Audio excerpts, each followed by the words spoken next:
എല്ലാവർക്കും നമസ്കാരം. ഞാൻ മനേഷ് കുമാർ തൃപ്പൂണിത്തുറ MQSന്റെ പുതിയൊരു വീഡിയോയിലേക്ക് ഹൃദയം നിറഞ്ഞ സ്വാഗതം. പോകാം വീഡിയോയിലേക്ക്. നമുക്കിന്ന് നോക്കാനായിട്ടുള്ളത് ഡെൽറ്റ വാല്യൂവിനെ പറ്റി സംസാരിക്കാം എന്നാണ് ഈ ഒരു പാർട്ടിൽ ഡിസ്കസ് ചെയ്തിരിക്കുന്നത്.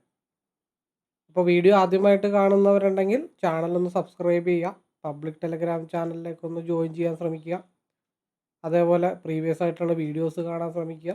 അതേപോലെ ഓപ്ഷൻ ട്രേഡിങ് ഈ വീഡിയോ കണ്ടതിനോടൊപ്പം തുടങ്ങാൻ ആഗ്രഹിക്കുന്ന വ്യക്തികളാണെങ്കിൽ പാർട്ട് 1 മുതലൊന്ന് കാണാനായിട്ട് ശ്രമിക്കുക. പാർട്ട് 1 കണ്ടില്ലെങ്കിലും പാർട്ട് 1 ഡെഫിനിഷനാണ്, പാർട്ട് 2 മുതൽ കാണാനായിട്ട് ശ്രമിക്കുക. അതോടൊപ്പം തന്നെ ഞാൻ എൻ്റെ പേഴ്സണൽ എക്സ്പീരിയൻസിൽ നിന്നും മനസ്സിലാക്കിയ കാര്യങ്ങളാണ് ഇവിടെ ഷെയർ ചെയ്യുന്നത്.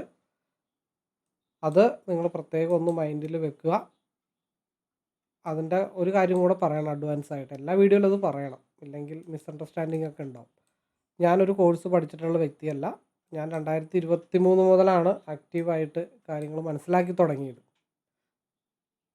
അല്ലെങ്കിൽ 2023 ഞാൻ പഠിച്ചത്, അങ്ങനെ പറയുന്നതിൽ അർത്ഥമില്ല. ഇപ്പോഴും നമ്മൾ പഠിച്ചുകൊണ്ടിരിക്കുകയാണ്. ഒരു സ്ട്രാറ്റജി തന്നെ കണ്ടിന്യൂസ് ആയിട്ട് വാച്ച് ചെയ്യുമ്പോൾ പുതിയ പുതിയ കാര്യങ്ങൾ നമ്മൾ പഠിക്കും എന്ന് മാത്രമേ ഉള്ളൂ. ഓക്കെ, അപ്പോൾ നമുക്ക് വളച്ചു കിട്ടുന്നില്ല, കാര്യത്തിലേക്ക് പോകാം. അപ്പോൾ കഴിഞ്ഞതിൽ നമ്മൾ സ്ട്രൈക്ക് സെലക്ഷനെ പറ്റിയിട്ടാണ് കഴിഞ്ഞ വീഡിയോയിൽ നമ്മൾ സെലക്ട് ചെയ്ത്, ഈ ഒരു ചാർട്ട് ബേസ് ആണെങ്കിൽ അങ്ങനെ, അല്ലെങ്കിൽ നിങ്ങൾ യൂസ് ചെയ്യുന്ന ചാർട്ടിനകത്താണെങ്കിൽ ഓപ്ഷൻ ചെയിൻ അവൈലബിൾ ആണ്. അപ്പോൾ ഞാൻ യൂസ് ചെയ്യുന്ന ചാർട്ട് വെച്ചിട്ടാണ് ഞാൻ പറയുന്നത്. അപ്പോൾ അതിൽ ഓപ്ഷൻ സ്ട്രൈക്ക് സെലക്ട് ചെയ്യുന്നത് ഓൾമോസ്റ്റ് ഞാൻ പറഞ്ഞിട്ടുണ്ട്. ലെഫ്റ്റ് സൈഡ് ടോപ്പിലേക്കുള്ളതും കോൾ സൈഡിലേക്കുള്ളത്, റൈറ്റ് സൈഡ് താഴത്തോട്ടുള്ളത്, പുട്ട് സൈഡിലേക്കുള്ളത്, അതായത് പി സൈഡിലേക്കുള്ളതാണെന്ന് പറഞ്ഞിട്ടുണ്ട്. അപ്പോൾ നമ്മൾ 3, അതായത് നിൽക്കുന്ന ലെവലിൽ നിന്ന് 150 പോയിൻറ്റിൻ്റെ വ്യത്യാസത്തിലുള്ള സ്ട്രൈക്ക് എടുത്തു കഴിഞ്ഞാലാണ് നമുക്ക് കൂടുതൽ മൂവ്മെൻറ്റ് കിട്ടാനായിട്ടുള്ള ചാൻസ് ഉള്ളത്. ഫാർ ഔട്ട് ഓഫ് മണിയൊക്കെ എടുത്തു കഴിഞ്ഞാൽ അതിൽ മൂവ്മെൻറ്റ് കുറവാണ്. വില കുറഞ്ഞതിൻ്റെ പുറകെ പോയിട്ട് കാര്യമില്ല. അത് ലോട്ട് കൂട്ടിയെടുക്കാം എന്നുള്ളതല്ലാതെ, നമ്മുടെ കയ്യിലെ പൈസ മുഴുവൻ ഇൻവെസ്റ്റ് ചെയ്യാം എന്നുള്ളതല്ലാതെ അവിടെ നല്ല മൂവ്, അതായത് എക്സ്പയറി ഡേ സ്പെഷ്യൽ മൂവ്, ഒരു റിമൈൻഡർ ആട്ടോ, കഴിഞ്ഞ വീഡിയോയുടെ ഏകദേശം ഒരു കണ്ടിന്യൂഷൻ തന്നെയാണ് ഈ വീഡിയോ. പക്ഷേ രണ്ടായിട്ട് ഞാനത് ഡെൽറ്റ ബേസ്ഡ് ആണെന്ന് പറയുന്നത് മാത്രമേ ഉള്ളൂ. മെത്തേഡ് രണ്ടും ഒന്ന് തന്നെ. കഴിഞ്ഞ വീഡിയോയിൽ സ്ട്രൈക്ക് സെലക്ഷൻ അതേ ടോപ്പിക്ക് തന്നെയാണ് ഇവിടെയും സ്ട്രൈക്ക് സെലക്ഷൻ തന്നെയാണ്. അപ്പോൾ അതിൽ കുറച്ചും കൂടെ ശ്രദ്ധിക്കേണ്ട കാര്യങ്ങളാണ്, മെജോറിറ്റി ഫസ്റ്റ് കോൺസെൻട്രേഷൻ ചെയ്യേണ്ട കാര്യങ്ങളാണ് ഈ വീഡിയോയിൽ പറയുന്നത്. അപ്പോൾ നേരെ വീഡിയോയിലേക്ക് പോകാം. ഡെൽറ്റ വാല്യൂ പലരും കേട്ടിട്ടുണ്ടാകും. ഡെൽറ്റ വാല്യൂ, ഗാമ വാല്യൂ, തീറ്റ വാല്യൂ. അതായത് ഇവിടെ ഇപ്പം എൻ്റെ ലെവലിൽ നിൽക്കുന്നത് LTP എന്ന് പറഞ്ഞിട്ടാണ് എൻ്റെ ഒരു ചാർട്ട് നിങ്ങൾ കാണുന്നത്. LTP എന്ന് പറയുമ്പോൾ ലൈവ് ട്രേഡിംഗ് പ്രൈസ്, അതായത് ലൈവിൽ ട്രേഡ് ചെയ്തുകൊണ്ടിരിക്കുന്ന പ്രൈസാണ് അവിടെ കാണിക്കുന്നത്, 242. അപ്പോൾ നമ്മൾ അരമണിക്കൂർ കഴിഞ്ഞിട്ട് നോക്കുകയാണെങ്കിൽ ചിലപ്പോൾ 242 എന്നുള്ളത് 52 അല്ലെങ്കിൽ 235 ആ ലെവലിലേക്കൊക്കെ എത്തും. പിന്നെയുള്ള bid and task, volume, open interest, delta, gamma, വേഗ, തീറ്റ, RHO, ഇംപ്ലൈഡ് വോൾട്ടാലിറ്റി എന്നൊക്കെ പറഞ്ഞിട്ട് ഇവിടെ ഒരുപാട് കാര്യങ്ങളുണ്ട്. ഞാൻ ഇതിനകത്ത് LTP ആണ് കൂടുതലായിട്ട് നമ്മൾ സ്ട്രൈക്ക് സെലക്ഷന് വേണ്ടി എടുക്കുന്നതെങ്കിലും ഞാൻ ചില പർട്ടിക്കുലർ കൺസോൾട്ടേഷൻ ആണെന്നുള്ള തോന്നലൊക്കെ വന്നു കഴിഞ്ഞാൽ ഞാൻ സ്ട്രൈക്ക് സെലക്ഷന് കൂടുതൽ ഇമ്പോർട്ടൻറ്റ് കൊടുക്കുന്നത് ഡെൽറ്റ വാല്യൂവിനെ ബേസ് ചെയ്തിട്ടായിരിക്കും. അപ്പോൾ ഇതിനകത്ത് ഓട്ടോമാറ്റിക്കായിട്ട് അറിയാനായിട്ട് പറ്റും. ഞാനത് കുറച്ചും കൂടെ ഒന്ന് വൈഡാക്കിയിടാം, അപ്പോൾ നിങ്ങൾക്ക് കാര്യങ്ങൾ മനസ്സിലാവും. അതായത് ഇവിടെ ഡെൽറ്റ വാല്യൂവിൻ്റെ അവിടെ കുറച്ച് ഒരു ഷെയ്ഡ് കൂടുതലാണ്, അതിൻ്റെ താഴെ ഡെൽറ്റ വാല്യൂ ഷെയ്ഡ് കൂടുതലാണ്, പിന്നെ ഇവിടെ ഷെയ്ഡ് കൂടുതലാണ്. ചിലതിനൊന്നും ഷെയ്ഡില്ല. 24,650ൻ്റെത് ഷെയ്ഡ് ഇത്തിരി കുറവാണ്. അത് അങ്ങനെ ഒരു ഷെയ്ഡ് വരുന്നതാണ് ഓപ്പൺ ഇൻട്രസ്റ്റിൻ്റെ നോക്കിയിട്ട്. അതായത് ഞാനിവിടെ ഓപ്പൺ ഇൻട്രസ്റ്റിൻ്റെ ഒരു ചാർട്ടും കൂടെ എടുത്ത് വെക്കാം. നോക്കിയേ, 24,500 ആ ഭാഗത്ത് കോൾ സൈഡ് വളരെ ഷെയ്ഡ് കൂടുതലാണ്. 24,500 എന്നുള്ള സ്ട്രൈക്കിൽ നോക്കിയേ, 24,500 ഇവിടെയും നല്ല രീതിയിൽ ഷെയ്ഡ് ഉണ്ട്. അത് നിങ്ങൾക്ക് 24,500 നോക്കി ഇവിടെ നല്ല രീതിയിൽ ഷെയ്ഡ് ഉണ്ട്. കാരണം ഈ ഷെയ്ഡാണ് അവിടെ വരുന്നത്. അതായത് ഏറ്റവും കൂടുതൽ സെല്ലേഴ്സ് സെലക്ട് ചെയ്ത് വെച്ചിരിക്കുന്നതാണ് ആ കാണുന്നത്. അതായത് ഓപ്ഷൻ സെല്ലേഴ്സിൻ്റെ കാര്യങ്ങളൊക്കെ മെജോറിറ്റി നിങ്ങൾക്ക് അറിയാമായിരിക്കാം, അല്ലെങ്കിൽ അതെന്താണെന്ന് നിങ്ങൾ അനദർ വീഡിയോസ് കണ്ടാൽ മതി. നമ്മുടെ പ്രയോറിറ്റി ഓപ്ഷൻ ട്രേഡിൻ്റെ ഫസ്റ്റ് എയ്ഡ് കിറ്റാണ് നമ്മൾ കൂടുതൽ കോൺസെൻട്രേഷൻ ചെയ്യുന്നത്. അപ്പോൾ ഇങ്ങനെയാണ് ഡെൽറ്റ വാല്യൂ നോക്കിയിട്ടുള്ള സ്ട്രൈക്ക് സെലക്ട് ചെയ്താൽ അതിൽ മൂവ്മെൻറ്റ് കൂടുതലായിരിക്കും. അതായത് കഴിഞ്ഞ വീഡിയോയിൽ പറഞ്ഞത് ഒന്നും കൂടെ റിപ്പീറ്റ് ചെയ്യുന്നു. നമ്മളെടുക്കുന്ന സ്ട്രൈക്ക് 50 രൂപയുടെ സ്ട്രൈക്കായിരിക്കും ചിലപ്പോൾ നമ്മളെടുക്കുന്നത്. ആ 50 രൂപയുടെ സ്ട്രൈക്കിന് ചിലപ്പോൾ എക്സ്പയറി ഡേയോ അല്ലാത്ത ദിവസമൊന്നും മൂവ്മെൻറ്റ് ചിലപ്പോൾ കിട്ടില്ല. ചിലപ്പോൾ നമ്മൾ അതിൻ്റെ താഴെയുള്ളത് ഒരു എന്താ പറയണ്ടേ, വളരെ സിമ്പിളായിട്ടുള്ള ഉദാഹരണം പറഞ്ഞു കഴിഞ്ഞാൽ ഇപ്പോൾ 24,800ൻ്റെ സ്ട്രൈക്ക് അതിന് നല്ല രീതിയിൽ മൂവ്മെൻ്റ് ആയിരിക്കും. അതിനേക്കാളും ചിലപ്പോൾ വില കൂടിയതായിരിക്കും 24,750 അല്ലെങ്കിൽ 24,700. റേറ്റ് കൊണ്ട് കൂടുതലാണെങ്കിൽ ചിലപ്പോൾ അതിന് പീക്കായിട്ടുള്ളൊരു മൂവ്മെൻറ്റ് കിട്ടത്തില്ല. എപ്പോഴും അല്ല, എക്സ്പയറി ഡേ സ്പെഷ്യൽ അങ്ങനെയുള്ള സമയത്തിനോടനുബന്ധിച്ച് അല്ലെങ്കിൽ ഒരു 3 ദിവസമൊക്കെ നല്ല രീതിയിൽ കൺസോൾട്ടേഷൻ വരുന്നു. ഒരേ പർട്ടിക്കുലർ സോണിൽ തന്നെ മാർക്കറ്റ് കൺസോൾട്ടേഷൻ വന്നു കഴിഞ്ഞാൽ അടുത്ത ദിവസം നല്ല രീതിയിലുള്ളൊരു മൂവ്മെൻറ്റ് വരാനായിട്ടുള്ള ചാൻസസ് ഉണ്ട്. അങ്ങനെയുള്ള ലെവലുകൾ നിങ്ങളിപ്പോൾ ഒരു 3 ദിവസം കൺസോൾട്ടേഷൻ ആണെങ്കിൽ ഞാൻ പിന്നെ ഞാൻ പറഞ്ഞു വരുമ്പോൾ ടിപ്പായി പോകും. 3 ദിവസം കൺസോൾട്ടേഷൻ ആണെങ്കിൽ ചിലപ്പോൾ ഞാൻ സിയും പിയും എടുത്തിട്ട് ഞാൻ ചിലപ്പോൾ ഹോൾഡ് ചെയ്യാറുണ്ട്. അങ്ങനെയൊക്കെ ഞാൻ ചിലപ്പോൾ ചെയ്യാറുണ്ട്. കാരണം പീക്ക് മൂവ്മെൻറ്റ് കിട്ടിക്കഴിഞ്ഞാൽ നല്ല രീതിയിൽ ഏതെങ്കിലും ഒരു സൈഡ് വൺ സൈഡായിട്ട് മൂവ് ചെയ്യും. അപ്പോൾ അങ്ങനത്തെ മൂവ്മെൻറ്റൊക്കെ ഞാൻ നോക്കട്ടെ എവിടെയെങ്കിലുമൊക്കെ ഉണ്ട്. ഇതൊക്കെയെന്ന് പറഞ്ഞിട്ടുണ്ടെങ്കിൽ 1, 2, 3 ദിവസം മൂവ്മെൻറ്റ് ഏകദേശം ഒരു കൺസോൾട്ടേഷനാണ്. മാർക്കറ്റ് പിന്നെ അപ്പായി. ഇവിടെ 2 ദിവസം കൺസോൾട്ടേഷൻ, അത് കഴിഞ്ഞിട്ട് മാർക്ക് അപ്പായി. ഇവിടെ 2, 3 ദിവസം കൺസോൾട്ടേഷനായിട്ട് മാർക്കറ്റ്. ഈ കൺസോൾട്ടേഷൻ എന്ന് പറയുമ്പോൾ ഒരു 50, 100 പോയിൻറ്റിൻ്റെ ഇടയിലൊന്നും ഇപ്പോൾ ഒരു എന്താ പറയണ്ടേ, ഒരു 25,000, 25, 100 ആ ലെവലിലുള്ള കൺസോൾട്ടേഷൻ ആവണമെന്ന് തന്നെ ഇല്ല. നല്ല ഫ്ലക്ച്വേഷൻ വന്നാലും അതൊരു പക്ക കൺസോൾട്ടേഷനായിട്ട് തന്നെ നമുക്ക് കൺസിഡർ ചെയ്യേണ്ടി വരും. അതായത് ഒരു ഹയർ ടൈം ഫ്രെയിമൊക്കെ എടുത്ത് നോക്കിക്കഴിഞ്ഞാൽ 30 മിനിറ്റോ 15 മിനിറ്റ്സോ എടുത്ത് നോക്കിയിട്ട് വേണം കൺസോൾട്ടേഷൻ്റെ ഞാൻ തീരുമാനിക്കുന്നത്. അല്ലാതെ അതിന് ചെറിയ ടൈം ഫ്രെയിമിലേക്ക് മെജോറിറ്റി ഞാൻ കോൺസെൻട്രേഷൻ ചെയ്യാറില്ല. അപ്പോൾ ഇങ്ങനെയൊക്കെയാണ് കൺസോൾട്ടേഷൻ ടൈമിന് ശേഷം, അതായത് 3 ദിവസം 2 ദിവസം അതിന് ശേഷമുള്ള കൺസോൾട്ടേഷൻ ഡേറ്റ് കഴിഞ്ഞിട്ട് ഒരു ബ്രേക്ക് ഔട്ടൊക്കെ കിട്ടും എന്നുള്ളൊരു തോന്നൽ നമുക്ക് ഉണ്ടെങ്കിൽ നമുക്ക് എന്ത് ചെയ്യാം, ഇതേപോലെ ഡെൽറ്റ വാല്യൂ നോക്കിയിട്ട് സ്ട്രൈക്ക് സെലക്ട് ചെയ്താൽ കുറച്ചും കൂടെ. അതാണ് ചിലത് 10 രൂപയെന്ന് ഒറ്റയടിക്ക് 90 രൂപയിൽ പോവും, ചിലത് 50 രൂപയെന്ന് 250 രൂപയിൽ പോവും. അങ്ങനെയുള്ള സാഹചര്യങ്ങളൊക്കെ വരുന്നു. അവിടെ വോൾട്ടാലിറ്റിയും കൂടെ വളരെയധികം ശ്രദ്ധിക്കണം. അതായത് അതിൻ്റെ ഒരു കാര്യം കൂടെ ഞാൻ ഇതിനോട് കൂടി പറയാനായിട്ട് ആഗ്രഹിക്കുന്നു. അത് ആ കണ്ടിന്യൂസിൽ അങ്ങ് പോട്ടെ, അതും കൂടെ ഞാൻ പറയാം. ഓക്കെ, അപ്പം നമ്മൾ നല്ല മൂവ്മെൻറ്റിലൊരു സ്ട്രൈക്ക് സെലക്ട് ചെയ്യാനായിട്ട് പോവുകയാണ്, ഡെൽറ്റ വാല്യൂ ഒക്കെ കുറഞ്ഞത്. അപ്പോൾ ഞാൻ എന്താ ചെയ്യണതെന്ന് പറഞ്ഞാൽ നോർമലായിട്ട് നിൽക്കുന്ന ഒരു 250 രൂപ റേഞ്ചിൽ നിൽക്കുന്ന ഒരു സ്ട്രൈക്ക് ഞാൻ സെലക്ട് ചെയ്തു. ഉച്ച കഴിഞ്ഞിട്ടുള്ള ഒരു പീക്ക് മൂവ്മെൻ്റ് ആണ് മാർക്കറ്റിൽ വരാനുള്ളത്. ഒരു 100 പോയിൻറ്റിൻ്റെ മൂവ്മെൻ്റ് ആണ് ഞാൻ പ്രതീക്ഷിക്കുന്നത്. ഓക്കെ, 100 ഒരു 150, 200 പോയിൻറ്റിൻ്റെ മൂവ്മെൻറ്റ് പ്രതീക്ഷിച്ചോ.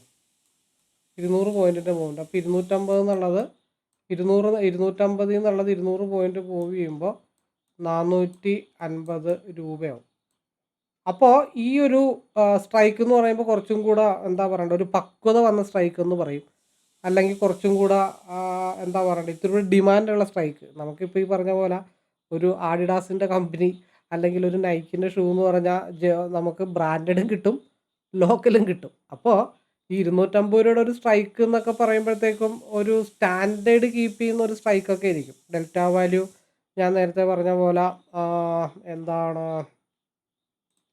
ഓക്കെ, ഈ നമ്മുടെ നിലവിൽ നിൽക്കുന്ന സ്ട്രൈക്ക് പ്രൈസിന് ലെഫ്റ്റ് സൈഡിൽ മുകളിലേക്ക് നിൽക്കുന്ന പ്രൈസുകളൊക്കെ ഡെൽറ്റ വാല്യൂ കൂടുതലായിരിക്കും, താഴത്തോട്ടുള്ളത് വില കുറഞ്ഞത്. ഓക്കെ, അപ്പോൾ അവിടെ നമ്മൾ സെലക്ട് ചെയ്യുമ്പോൾ ഇതേപോലെയുള്ള ഒരു സ്ട്രൈക്കിൻ്റെ പീക്ക് മൂവ്മെൻറ്റ് എന്ന് പറയുമ്പോൾ അങ്ങനെയായിരിക്കും. മാർക്കറ്റ് ഇങ്ങനെയൊക്കെ പോയി ഒരു ഹൈ ഒക്കെ ഉണ്ടായാലും പെട്ടെന്നൊരു സ്പൈക്ക് മൂവ്മെൻറ്റ് ഉണ്ടായാലും അത് ആ ഭാഗത്തോ അല്ലെങ്കിൽ നിയറസ്റ്റ് ആയിട്ട് ഒരു 70%-ൻ്റെ മേളിലോ 70%-ൻ്റെ മേളിലോ ഒക്കെ ഇങ്ങനെ നിൽക്കത്തുള്ളൂ. ഓക്കെ, അപ്പോൾ നമുക്ക് കുറച്ച് ലോട്ട് ഇവിടെ നിന്ന് എടുക്കാം. 2 ലോട്ടാണെങ്കിൽ ഈ ഒരു ടാർഗറ്റിൽ കുറച്ച് കൊടുത്തിട്ട് ബാക്കിയൊക്കെ നമുക്ക് ഹോൾഡ് ചെയ്യാം.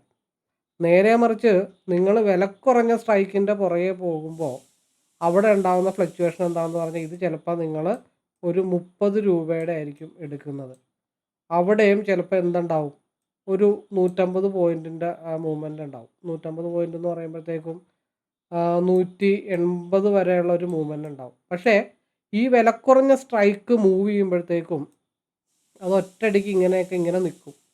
കാരണം വില കൂടിയ സ്ട്രൈക്ക് ഇങ്ങനെ മുകളിലോട്ട് പോകുമ്പോൾ ഇത് സ്ട്രൈക്ക് ഇവിടെ തന്നെ ഇങ്ങനെ നിൽക്കും. ഒരു പർട്ടിക്കുലർ പോയിന്റ് കയറിയിട്ട് അവിടെ തന്നെ ഇങ്ങനെ നിൽക്കും, ഇവിടെ തന്നെ ഇങ്ങനെ നിൽക്കും, ഇങ്ങനെ വരും, ഇങ്ങനെ കൺസോൾട്ടേഷൻ ചെയ്തിരിക്കും. പിന്നെ ഇങ്ങനെ വരും. പിന്നെ ഒരൊറ്റടി മേളിലോട്ട് അടിച്ച് 150 പോയിട്ട് അതിനേക്കാൾ സ്പീഡിൽ താഴത്ത് വന്നിട്ട് ഈ ഭാഗത്തായിരിക്കും മാർക്കറ്റ് ക്ലോസ് ചെയ്യുന്നത്. മനസ്സിലായോ?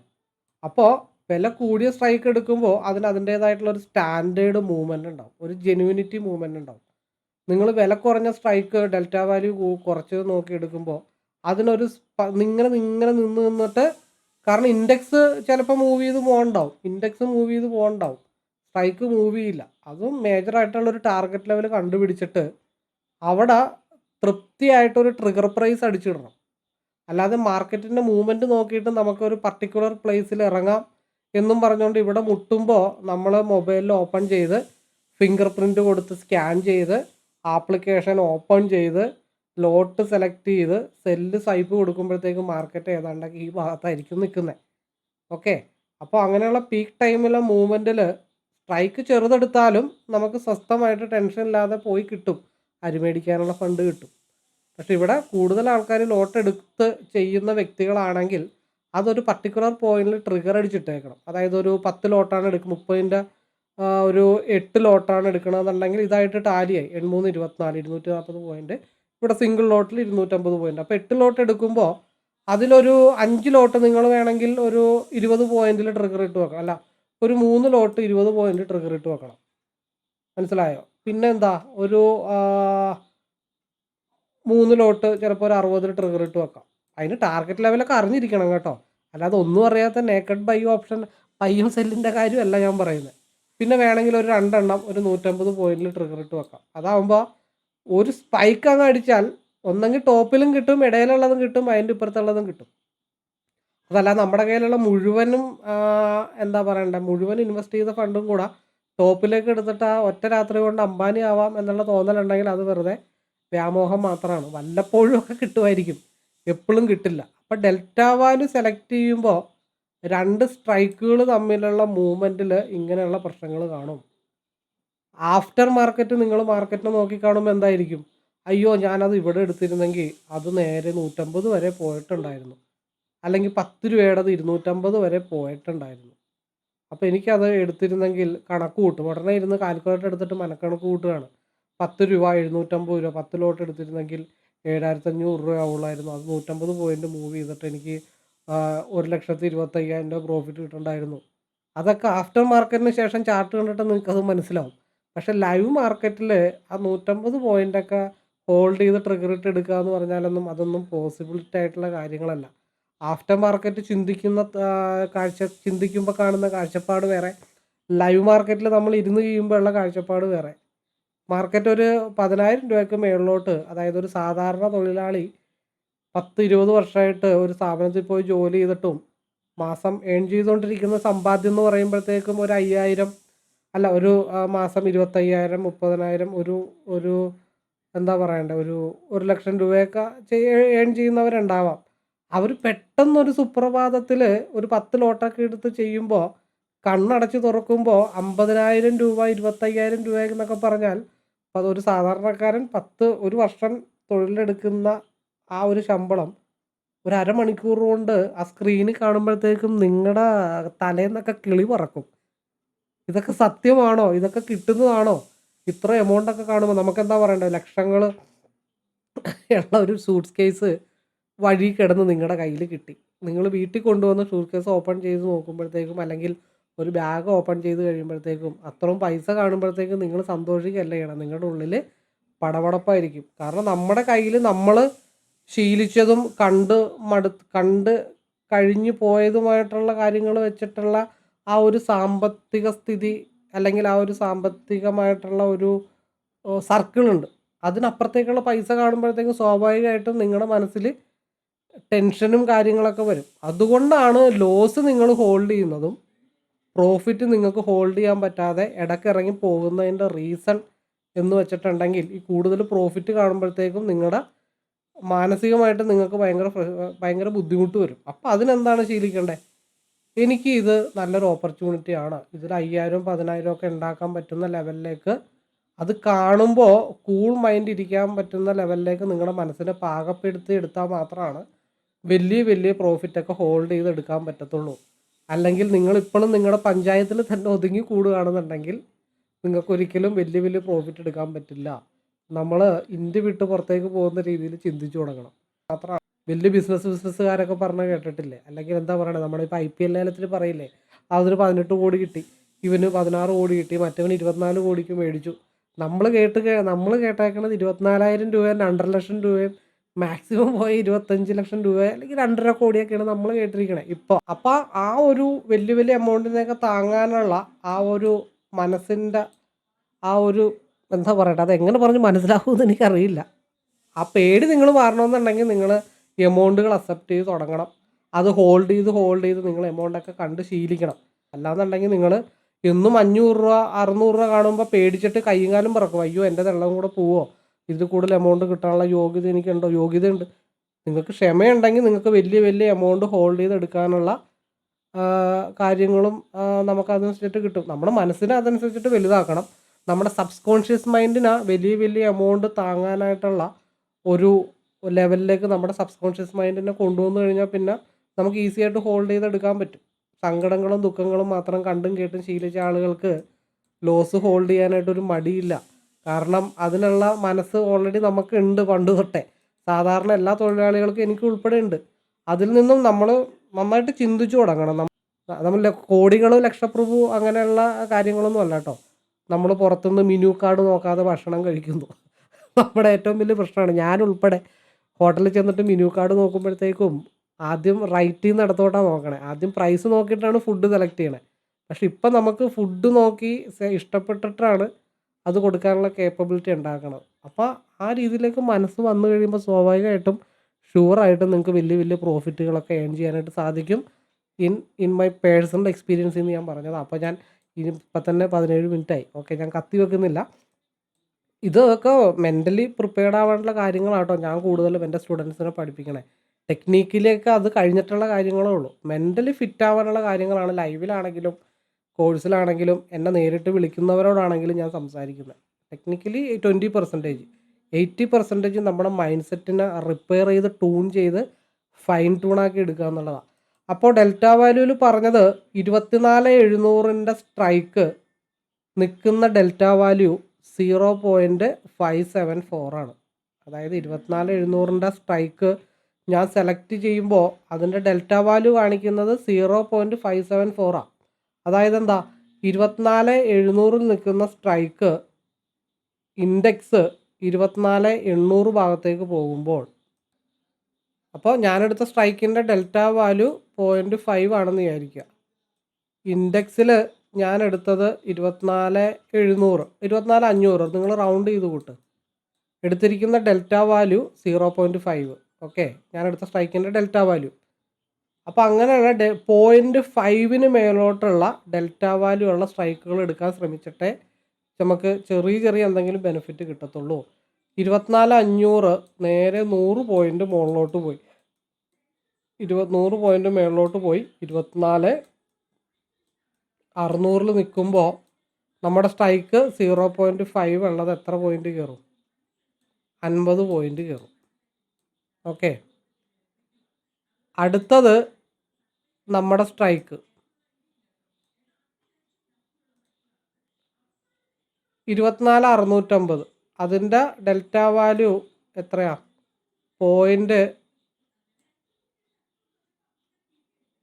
അടുത്തതിൻ്റെ ഡെൽറ്റ വാല്യൂ 24,650. വേണ്ട, റൗണ്ട് ചെയ്ത് കൂട്ടാം. 24,600 ആണെങ്കിൽ അതിൻ്റെത് 0.64. അപ്പോൾ ആദ്യത്തെ ഡെൽറ്റ വാല്യൂ 0.57 ആയിരുന്നു.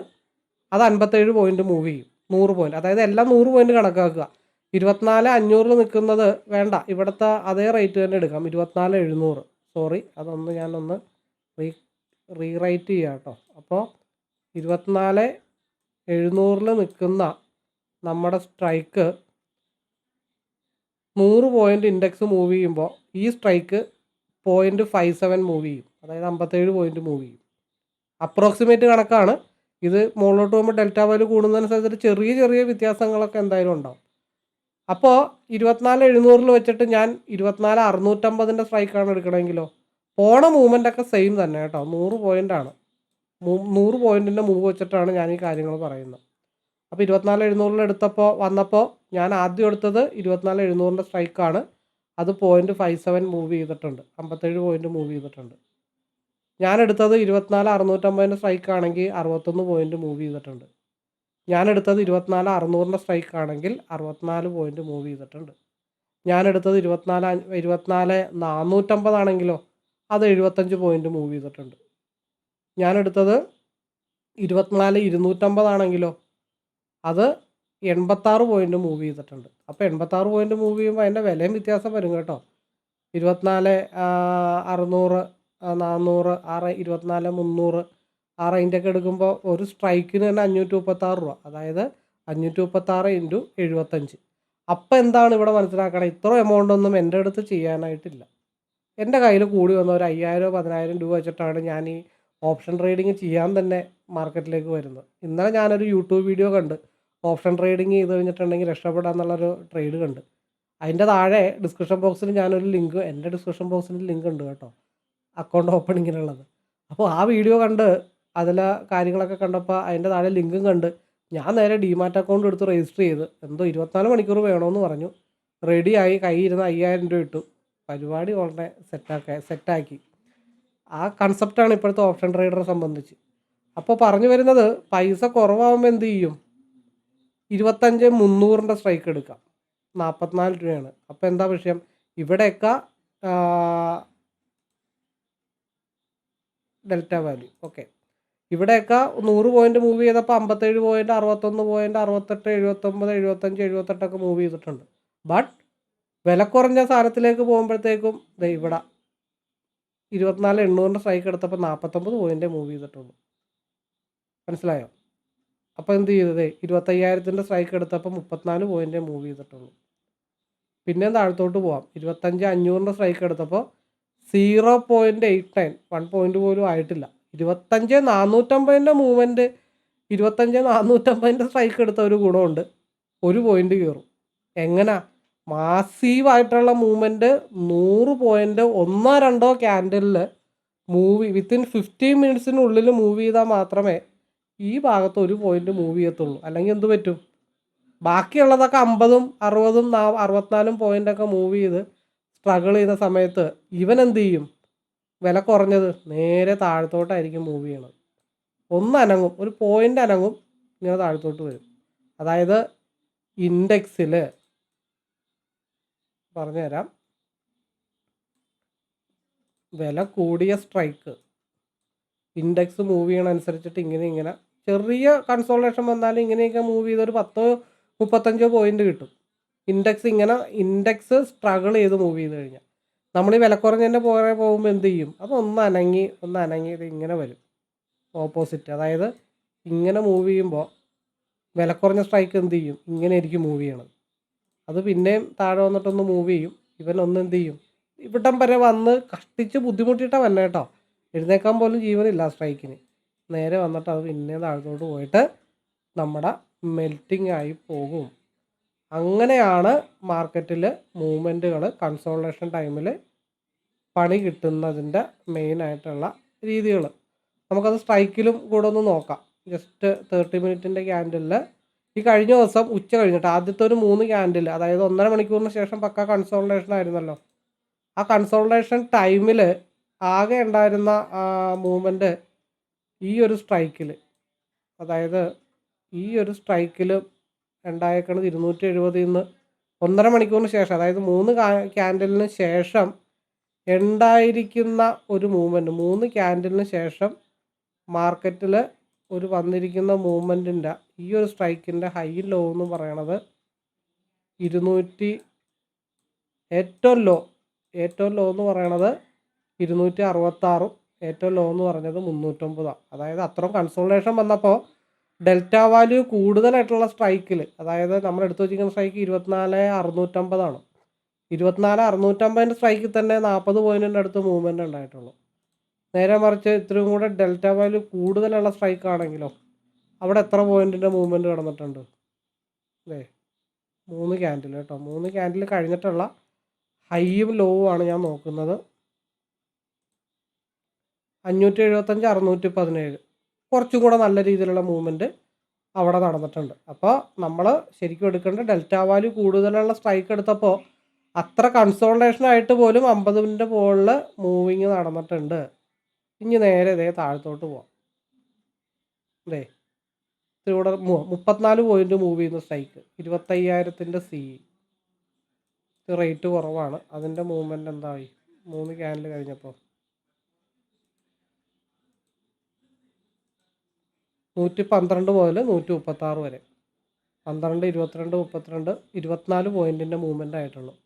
അപ്പോൾ ആ സമയത്താണ് കയ്യിലുള്ള ഫണ്ട് മുഴുവൻ 3-4 ദിവസം നല്ല ലോട്ടറി അടിച്ച് 10-75,000 രൂപയൊക്കെ പ്രോഫിറ്റ് കിട്ടി കത്തി നിൽക്കുന്നതായിരിക്കും. ഒരു തുടക്കക്കാരനായിരിക്കും ഓപ്ഷനിൽ. ഏതോ 2-3 ദിവസം ട്രേഡ് ചെയ്തപ്പോഴത്തേക്കും ഒന്നും അറിയാതെ ട്രേഡ് ചെയ്തപ്പോൾ പൊട്ടനിൽ ലോട്ടറി അടിച്ച പോലെ അങ്ങനെ തന്നെ പറയണം കേട്ടോ. അതൊരു ഉദാഹരണമാണ്. പൊട്ടനിൽ ലോട്ടറി അടിക്കുക എന്നുള്ളത് കോമൺ ആയിട്ടുള്ള ഉദാഹരണം. അത് ആരും കളിയാക്കാനൊന്നുമല്ല. നിങ്ങൾ മനസ്സിലാക്കേണ്ട കാര്യങ്ങൾ ഇനി വരുന്ന ആളുകൾ മനസ്സിലാക്കേണ്ട കാര്യങ്ങളാണ്. 2-3 ദിവസം ട്രേഡ് ചെയ്തപ്പോഴത്തേക്കും ലോട്ടറി അടിച്ച പോലെ തന്നെ 50,000 രൂപ ഒറ്റയടിക്ക് 1,50,000 രൂപയൊക്കെ ആയി കഴിഞ്ഞപ്പോൾ ഇതെന്തോ വലിയ സംഭവമാണല്ലോ, സൂപ്പറാണല്ലോ എന്ന് വിചാരിച്ചിട്ട് അവൻ കണക്ക് കൂട്ടും. മാർക്കറ്റ് ഓപ്പൺ ചെയ്ത് ഇന്നലത്തെ പോലെ കിട്ടണമെന്നുണ്ടെങ്കിൽ എൻ്റെ കയ്യിൽ കൂടുതൽ പൈസ ഉണ്ട്, അപ്പോൾ കുറഞ്ഞ സാധനം മേടിച്ചാൽ 300 രൂപയുടെ സ്ട്രൈക്ക് എടുക്കുന്ന അതേ പൈസ 300 രൂപ. അത് ഞാൻ ഇതിന് മുമ്പത്തെ വീഡിയോയിൽ പറഞ്ഞിട്ടുണ്ട്. അതായത് 100 പോയിന്റ് 200 രൂപയിൽ മേടിക്കുന്ന സാധനം 100 പോയിന്റ് മൂവ് ചെയ്യുമ്പോൾ നമുക്ക് കിട്ടുന്ന 7,500 രൂപയാണ്.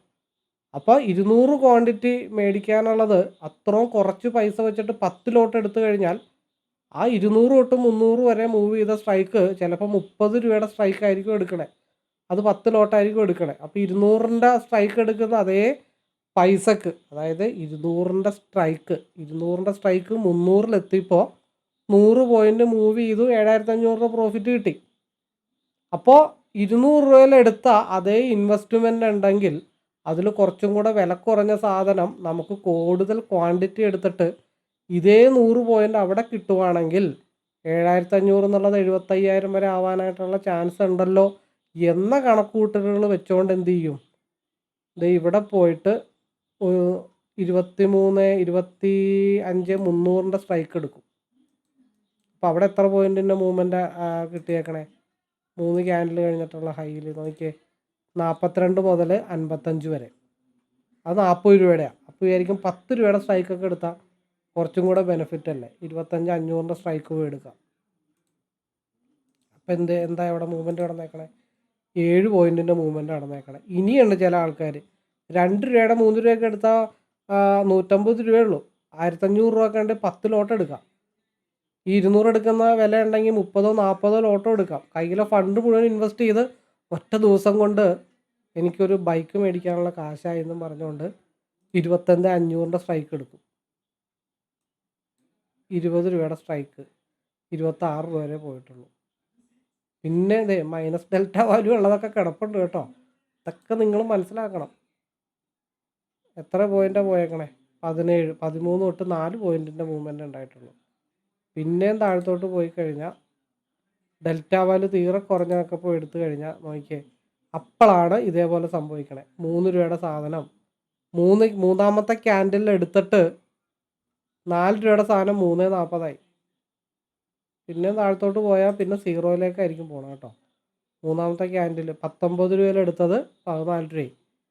അപ്പോൾ ഒരു ട്രേഡറെ സംബന്ധിച്ച് നിസ്സാര പൈസക്ക് ഒറ്റയടിക്ക് ഒറ്റ ഓവർനൈറ്റ് കൊണ്ട് സക്സസ് ആവാം എന്നുള്ള വിചാരം വെച്ചുകൊണ്ട് ഈ വില കുറഞ്ഞ സ്ഥലത്തേക്ക് പോയി കഴിഞ്ഞാൽ വല്ലപ്പോഴും നടക്കുന്ന പ്രതിഭാസമാണത്. അതായത് സൂര്യഗ്രഹണം, ചന്ദ്രഗ്രഹണം എന്നൊക്കെ പറഞ്ഞ പോലെ ഓരോ നേർരേഖയിൽ എല്ലാം കൂടെ ഒരുമിച്ച് വരുമ്പോഴത്തേക്കുമാണ് നടക്കുന്നത്. അത് 2 മാസം കൂടുമ്പോഴൊക്കെയാണ് അതേപോലെയുള്ള മാസീവായിട്ടുള്ള മൂവ്മെൻറ്റ് നടക്കണേ. അല്ലെങ്കിൽ 3 ദിവസത്തോ 2 ദിവസത്തിന് മേളിലോട്ടുള്ള പക്ക സോളിഡ് കൺസോൾട്ടേഷൻ വന്നാൽ മാത്രമേ അതേപോലെയുള്ള മൂവ്മെൻറ്റുകൾ ഉണ്ടാവത്തുള്ളൂ.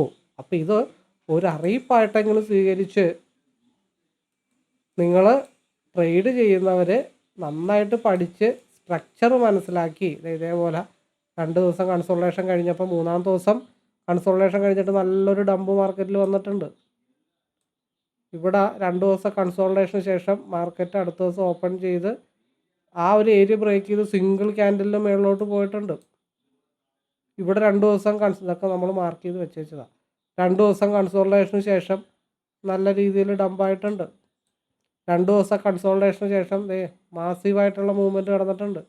ഈ സമയത്തൊക്കെയാണ് 5 രൂപയുടെയും 10 രൂപയുടെയൊക്കെ സാധനം 150, 200, 250 പോയിൻ്റൊക്കെ മാർക്കറ്റിൽ മൂവ് ചെയ്യണത്. ഇനിയുണ്ട് 2 ദിവസത്തെ ഒരു വോൾട്ടാലിറ്റി കൺസോൾട്ടേഷന് ശേഷം 1, 2, 3 ദിവസം കൺസോൾട്ടേഷന് ശേഷം താഴത്തോട്ട് വന്നിരിക്കണം. ഇതൊന്നും നമ്മൾ ചുമ്മാതെ പറയുന്നതല്ല, എല്ലാം സോളിഡ് ആയിട്ടുള്ള പ്രൂഫുകളുണ്ട്. 1, 2, 3, 4 ദിവസം കൺസോൾട്ടേഷൻ കണ്ടിന്യൂഷൻ ഡൗൺ ആയിരുന്നു.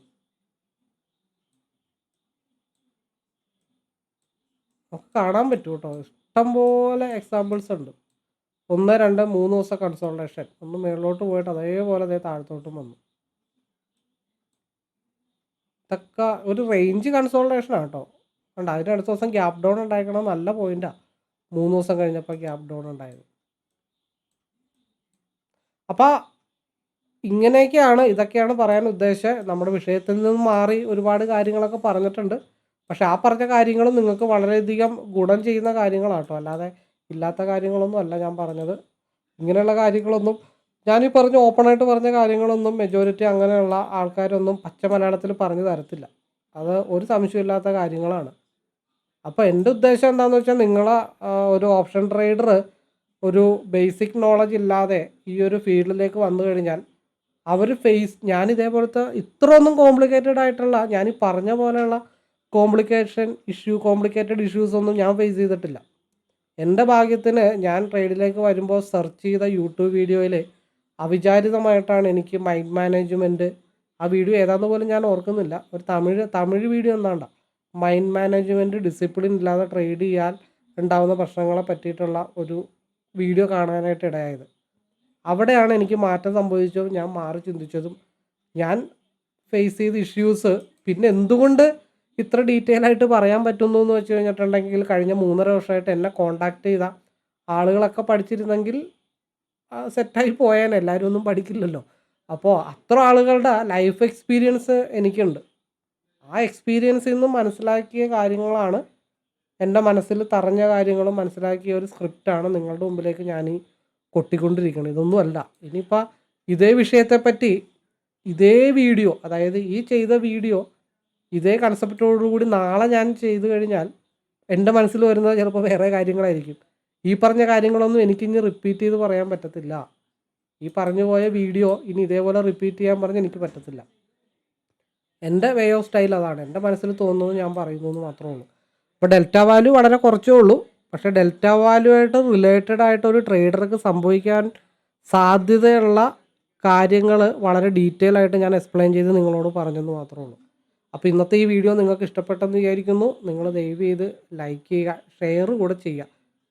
ആരെങ്കിലുമൊക്കെ രക്ഷപ്പെടട്ടെ. ഒരു ഷെയർ ചെയ്യുന്ന വെച്ചിട്ട് ഒന്നും സംഭവിക്കാൻ പോകുന്നില്ല. നമ്മൾ നെഗറ്റീവ് ആയിട്ടുള്ള കാര്യങ്ങൾ മാത്രമാണ് നമ്മൾ കൂടുതലും ഷെയർ ചെയ്യാനായിട്ട് ശ്രമിക്കത്തുള്ളൂ. പോസിറ്റീവായിട്ടുള്ള കാര്യങ്ങൾ നമ്മൾ ഷെയർ ചെയ്യാനായിട്ട് ശ്രമിക്കാറില്ല എന്നുള്ളതൊരു വാസ്തവമാണ്.